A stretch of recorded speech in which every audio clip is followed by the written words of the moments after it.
David Niven died at 73, with the actor one Oscar. David Niven, the former British Army lieutenant whose debonair charm conquered Hollywood and helped make him an Academy Award-winning star and a perennially popular character actor, died yesterday, a nephew reported. Mr. Niven was 73 years old. The cause of his death was not immediately disclosed, but he had been suffering from a debilitating neuromuscular disorder, amyotrophic lateral sclerosis, which is also known as Lou Gehrig disease. My uncle died peacefully and without pain, Michael Grundy said in Château d'Aux, Switzerland, where Mr. Niven died in his alpine chalet. His last gesture, a few minutes before he died, had been to give the thumbs-up sign. Slim, witty, and light-hearted, Mr. Niven crowded 2 urban decades before the film cameras with his Academy Awards as the Best Actor of 1958, which came for his performance as a fraudulent British major in the drama Separate Tables. Appeared in Wuthering Heights. He had important roles in many other films, including Samuel Goldwyn's Wuthering Heights, 1939, in which he played the gentle husband of a restless Merle Auburn, and he starred as the adventurous Phileas Fogg in Michael Todd's Around the World in 80 Days, 1956. Mr. Niven's other major films included Dawn Patrol, 1938, Stairway to Heaven, 1946, The Bishop's Wife, 1947, Enchantment, 1948, Court Martial, 1955, and Where the Spies Are, 1966. Mr. Niven's film career began in the 1930s with work as an extra and in bit parts. It then ripened into solid featured roles in more than a score of pictures, including a part of flirtatious major in Dodsworth, 1936. But it was not until after service as a British Army officer during World War II that Mr. Niven attained full stardom. Late in his career, Mr. Niven also gained success as an author.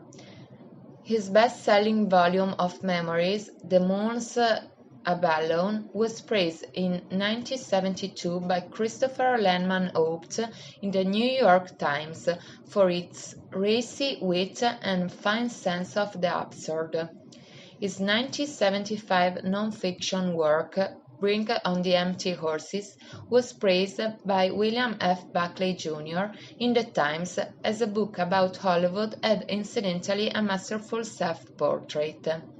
And his best-selling 1981 novel of Hollywood and wartime London, Go Slowly, Come Back Quickly, was praised in the Chicago Tribune for its wonderful anecdotes and escapes, upper-crust background.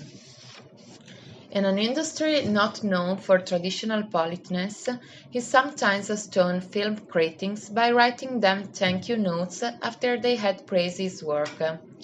Such mannerly flourishes sprang naturally from Mr. Niven's upper-crust background.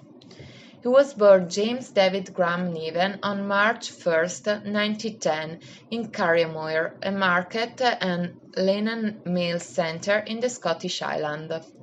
His father, William Edgar Graham Niven, was a British officer who died in the Gallipoli campaign of World War I.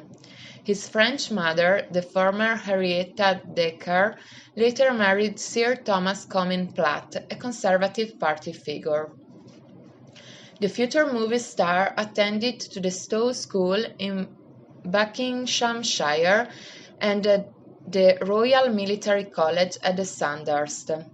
Commissioned a lieutenant in the British Army, he saw service on Malta before resigning from the army in 1932 to seek his fortune across the Atlantic.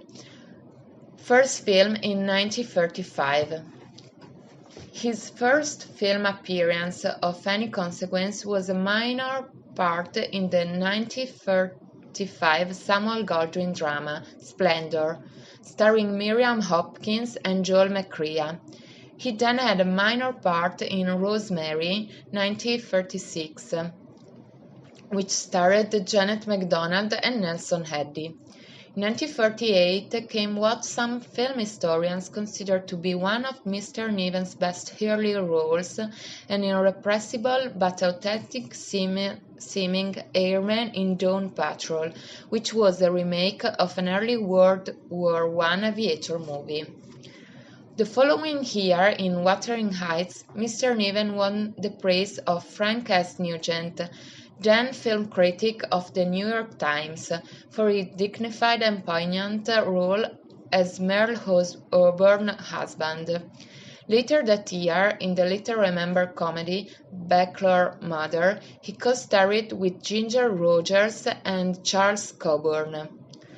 Back to the Army. Before 1939 was out, Mr. Niven returned to British and rejoined the British Army as lieutenant. He served until 1945, seeing combat and rising to the rank of lieutenant colonel, with time out to appear in the war film The Way Ahead. For his war service, he was awarded the United States Legion of Merit. Back in civilian life, Mr. Niven starred as a pilot in the British romantic fantasy film Starway to Heaven, 1946, made by Michael Powell and Americ Pressburger. Bosley Crowther of The Times called his acting sensitive and real. In the comedy The Bishop's Wife, 1947, Mr. Niven was overshadowed by Cary Grant, but he drew excellent notice, as he did also for his acting in the 1948 love story Enchantment.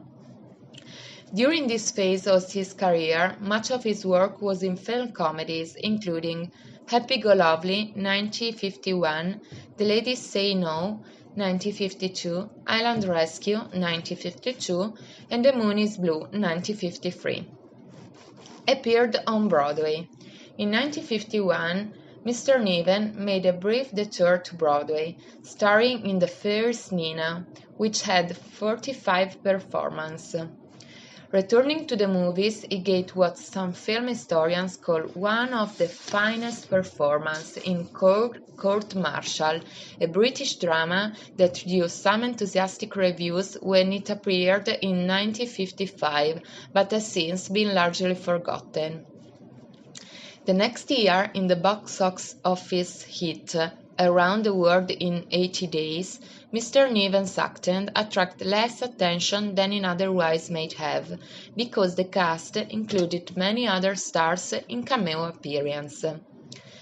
Reviewing Separate Tables in 1958 screen adaptation of Terence Ratting's plays, Bosley Crowther said that, as a fraudulent major who turns out to be a particularly sad sort of person, David Niven starts weakly and gains strength, so that his final sheen of gathering valors is one of the best in the film.